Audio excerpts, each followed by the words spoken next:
ప్రముఖ పుణ్యక్షేత్రం అన్నవరం సత్యనారాయణ స్వామి దేవస్థానంలో తెప్పోత్సవానికి సర్వం సిద్దమైంది. సాయంత్రం 6 గంటల నుంచి పంపానదీ తీరాన స్వామి అమ్మవార్లు విహరించే హంస వాహనాన్ని ఇప్పటికే అలంకరించి సిద్దం చేశారు.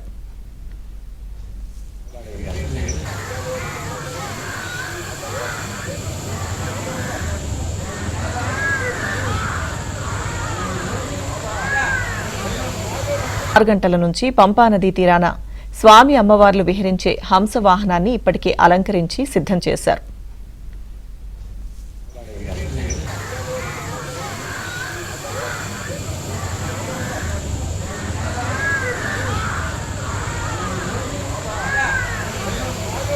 గంటల నుంచి పంపానదీ తీరాన స్వామి అమ్మవార్లు విహరించే హంస వాహనాన్ని ఇప్పటికే అలంకరించి సిద్దం చేశారు.